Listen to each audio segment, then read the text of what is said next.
Daddy eats lots. Daddy eats lots. Daddy eats lots. Munch, munch, munch. Hello and welcome to Daddy Eats Last, where we discuss the challenges of being a man in modern society and what the hell that even means. I'm Kane, and joining me are Ryan and Maddie. Firstly, gents, how are you both? I'm good, mate. Good. Had a bit of a good weekend this weekend. It's the birthday tomorrow, so one of the my mates from Melbourne flew up on Friday for a bit of a wee bit of a celebration. So I went out Friday night, wrote myself off, and all day Saturday felt like garbage. Had a bit of a happy hour with Kim's family Saturday afternoon, and then just moped around today, really. And now, I guess the question on everyone's lips is: did you come home with a market umbrella? I didn't. No, couldn't find one. For listeners who haven't heard that episode, I'm not sure what episode number it is, but there is an episode where Matthew talks about being very intoxicated one evening and stealing a market umbrella. So that's that reference. Back when I was young and silly. Well, any decabs this week? How did you mop up said alcohol? Oh, look, to be honest, I didn't have any dinner on Friday night. So by 11:30, 12 o'clock, yeah, I was out the front in a bad state. So I went... Oh, Matthew, did you keep it all in or did some sneak out? No, most of it snuck out. In fact, probably all of it, actually. Good times. So you said you were young and silly with the stealing of the umbrella. Are you just now silly and old? Just old and silly now, yeah. I'm glad I don't do that every week now anymore. So the common denominator hasn't changed. The silly. No, it hasn't. What about you, Ryan? How's your weekend going? Yeah, not bad. I'm a bit under the weather at the moment, but it must have been, I don't know, it must have been something in the moon or something on Friday night, because we did much the same. We sort of caught up.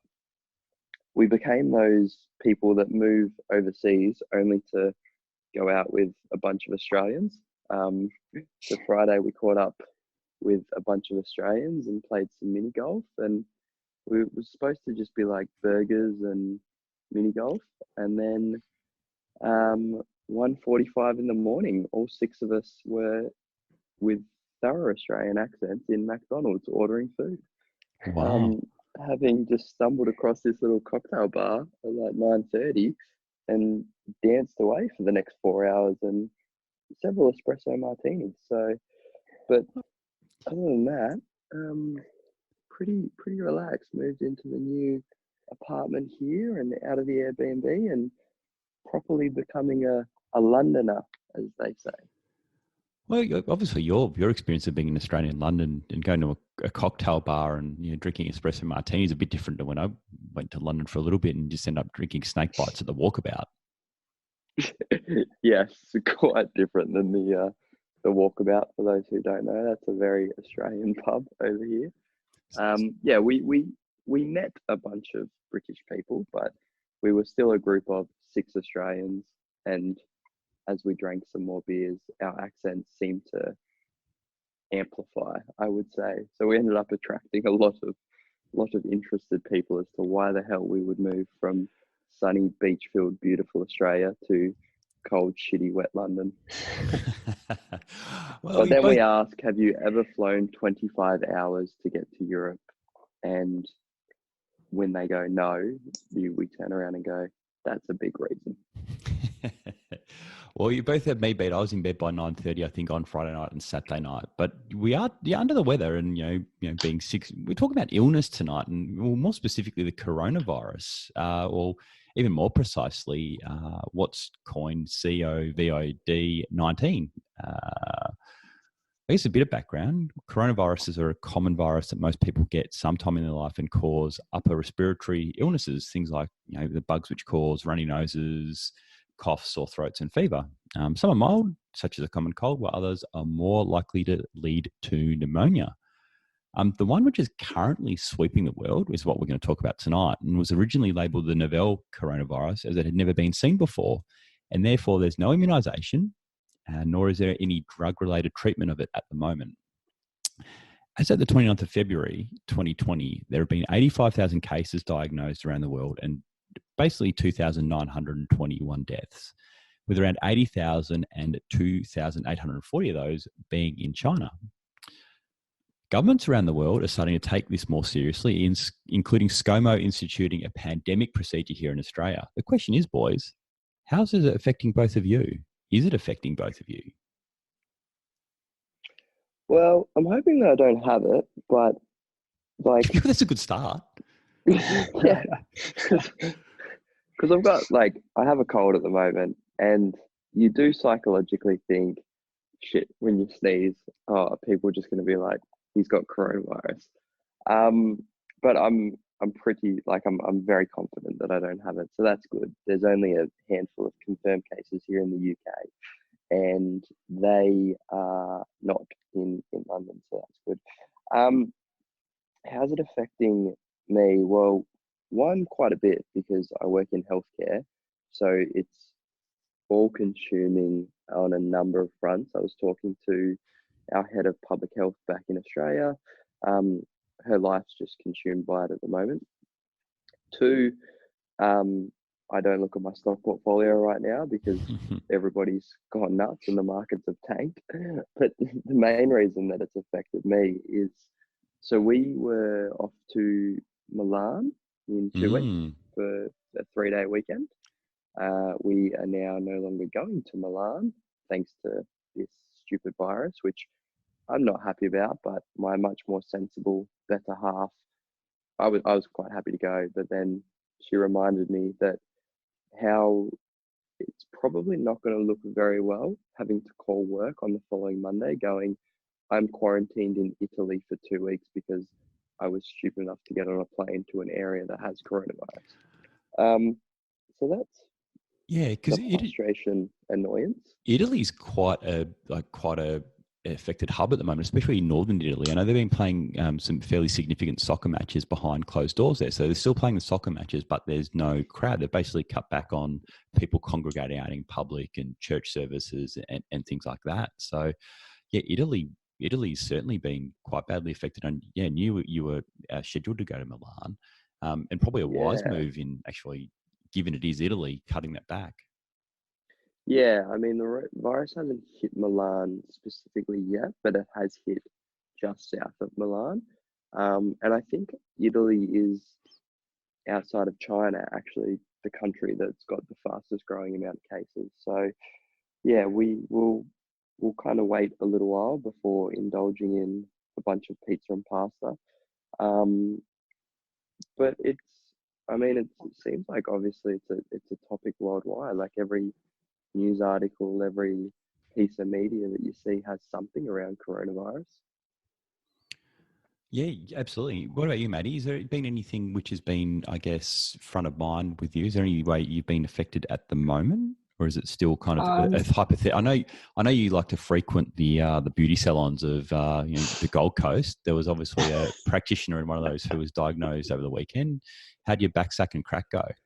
Are they a bit hairy? Well, he rang me up and said, look, we just can't fit you in this week because we've had to close up shop. So it's a little bit hairier than normal down there. So we'll just have to give that a bit of time.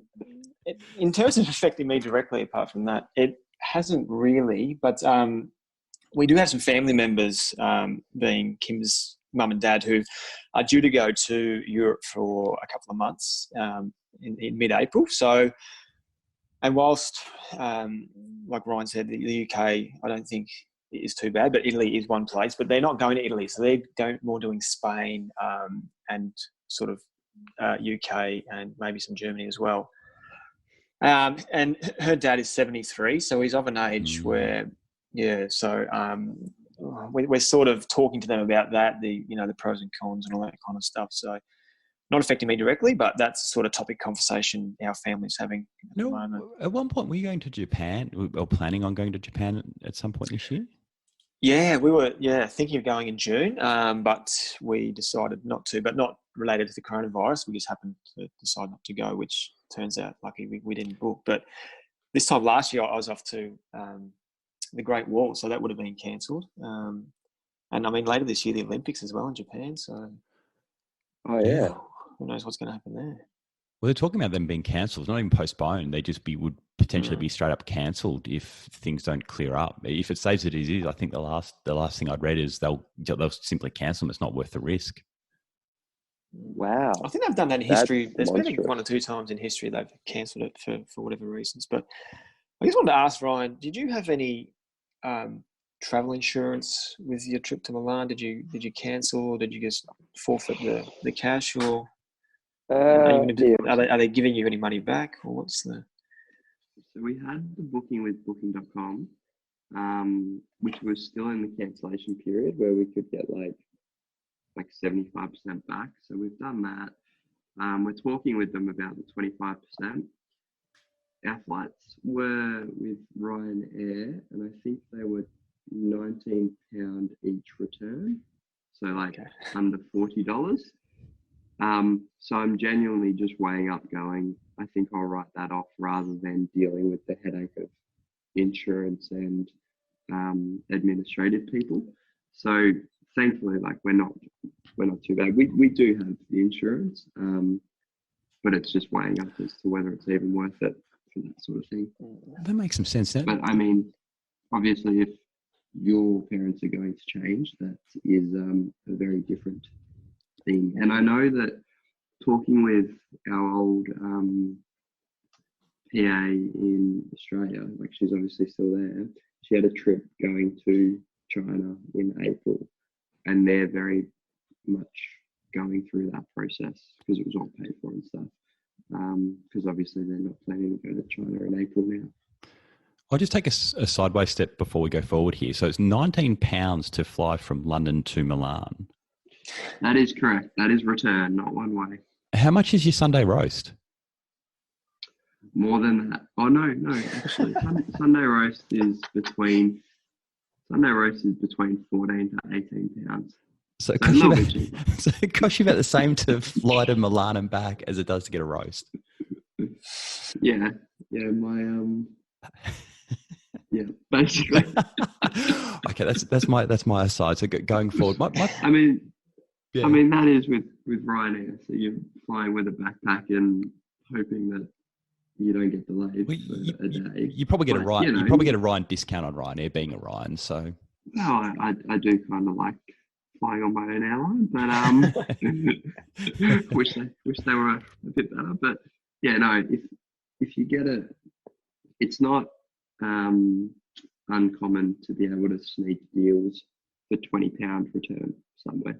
Yeah, which is very nice. That is very nice, and you're right. That's probably not worth really following up so much. Both my parents and my sister have got independent family holidays booked at the end of April, so the start of May. My parents are off to Sri Lanka, and my sister's off to Thailand. The best I know, they're still going without any issue. But whether that changes in the intervening sort of 6 to 8 weeks, I'm not sure, depending on what the travel looks like and what the coronavirus spread looks like at that point of time. Because while there's not many, I guess, people have been reported in either of those countries at the moment, I tend to worry in those jurisdictions that they may not be reporting everybody who is actually being diagnosed. Yeah, I think one of the things that it's definitely a messy thing if people have a trip booked, because one of the things that we found talking with Booking.com is that we're kind of like, well, can we get all of our money back? And they were sort of like, it's up to the hotel a little bit, and they're kind of negotiating with them. But basically, what needs to happen for that to happen without travel insurance and us going down that path is Italy needs to self-declare themselves as a country unsafe to travel. Now, no country anywhere is going to do that because it will just be far too, I don't even think China's done that yet, because it would be far too impactful to their tourism economics. So it is a bit of a minefield for people that have trips booked. Yeah, I was going to say, and the flip side of that, rather than if they were like £20 return, if they were £300 return and you paid for accommodation, you couldn't get the money back, would you still be considering going? It's a very good question. Probably I would, because of my stubbornness. And if I paid all that money, but I think, far smarter and more sensible people than I would not. Yeah. And again,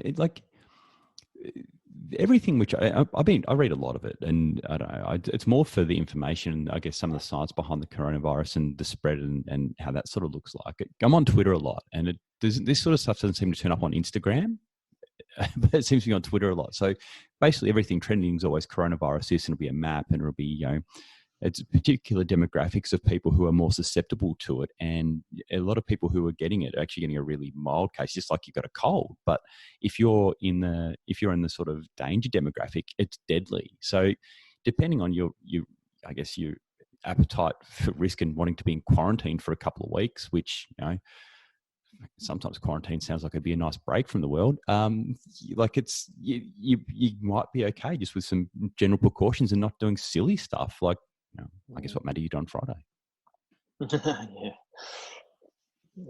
Yeah. I think that's a big part of it. Like, I probably would jump on it. Being in the 29 and reasonably fit and healthy and those kind of things.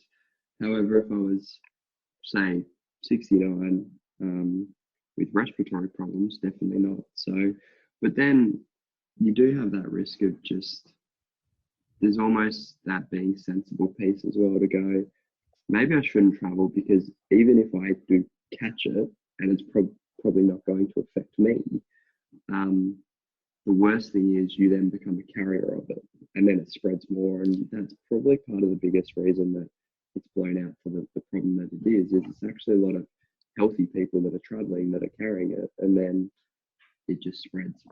Yeah, and people seem to not give a stuff anymore either. Like, people don't take sick leave. You're sick and you shouldn't be going to work, and people will still go to work. They'll just... Codral is the worst thing which has ever happened to advertising. Soldier on with Codral? Don't fucking soldier on. Stay home.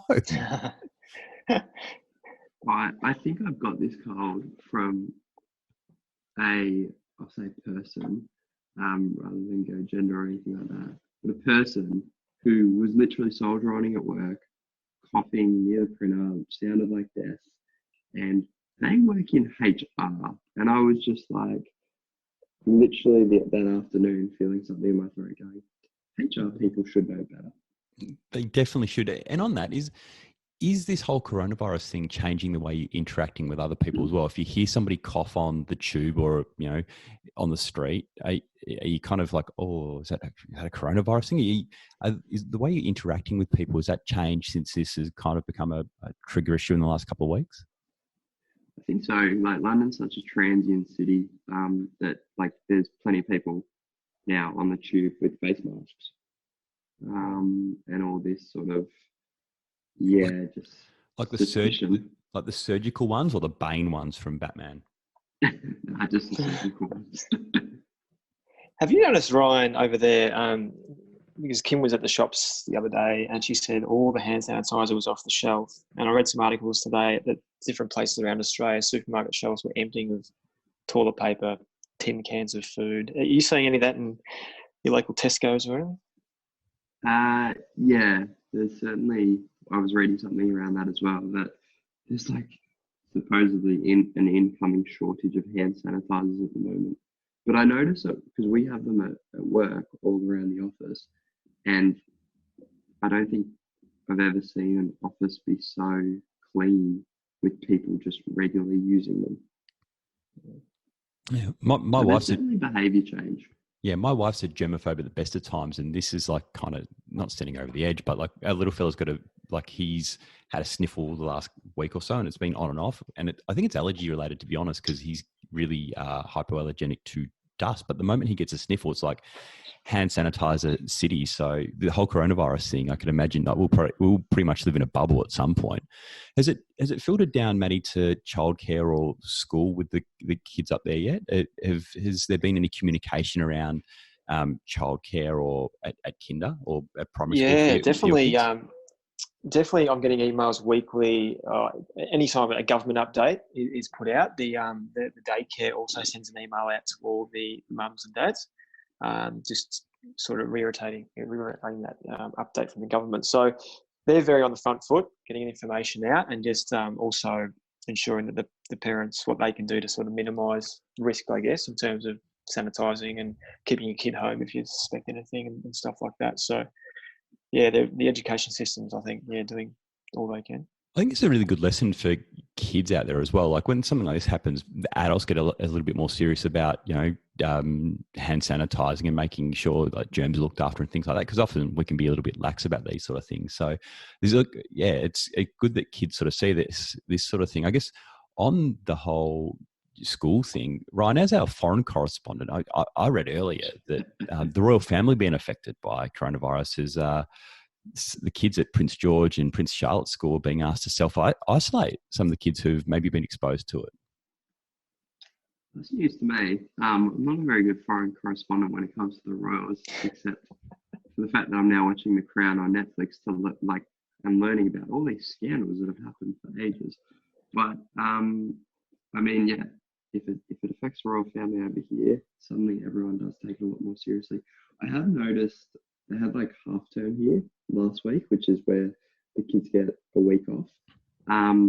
And I noticed a lot of people took leave there, and a lot of people are actually being a little bit more serious around if they're sick, they're not coming into work, or if their kids are sick, they're sort of, staying home looking after them. So, I don't think there's any real positives for what's going on with the coronavirus, especially with all those people affected and, people passing away. But if there is any, maybe it is that we can stop cold drill and soldiering on and take it all a little bit more seriously.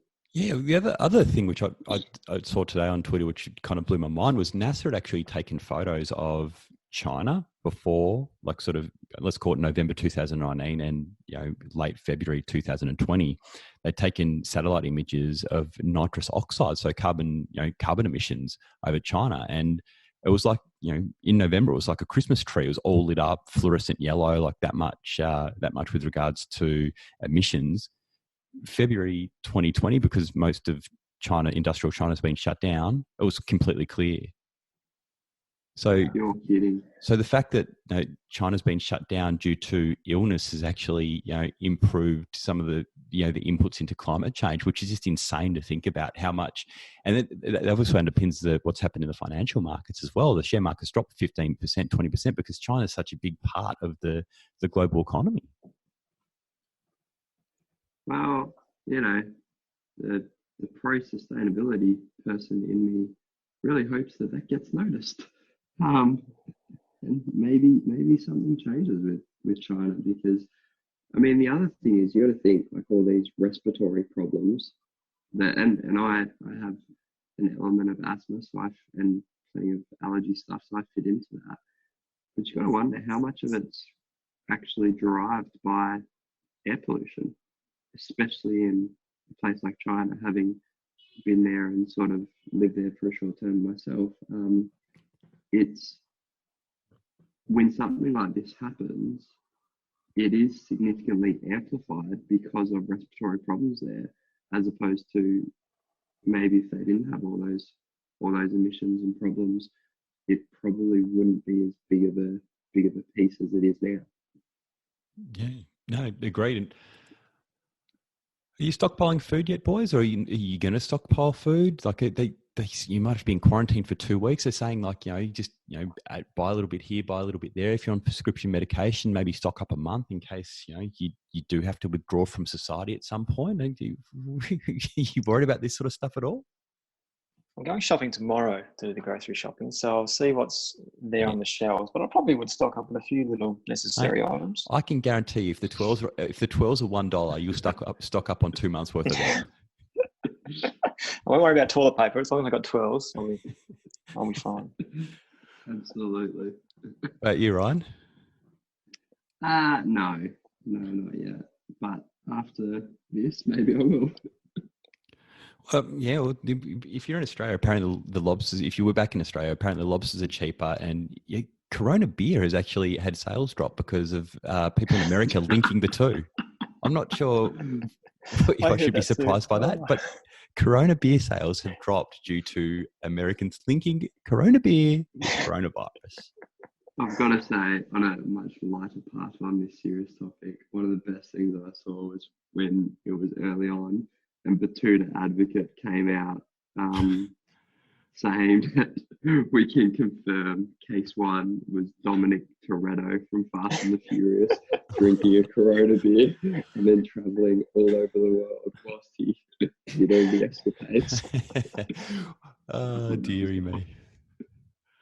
Well, gents, it is a very serious issue, but I think it's good to end on a sort of lighthearted note, because while it is potentially a pandemic, it, like, touch wood, it's not really reached Australia or the UK yet, and hopefully it won't. And we just take the necessary precautions. We all wash our hands. If we're sick, we stay home. If we have a fever, go and see who we need to see. If we, don't have dinner on a Friday night and just drink, just chuck it all up. And on that note, that wraps it up for this week on Daddy Eats Last. Do remember to subscribe to Daddy Eats Last on iTunes if you haven't done already. And while you're there, please leave a review. Also, tell your mates about the podcast, especially if they are guys. Most of all, thanks for listening. And we'll be back next week for another episode or a six-pack of Daddy Eats Last. How's that for a dad joke? Catch you next week. Bye-bye. Bye-bye.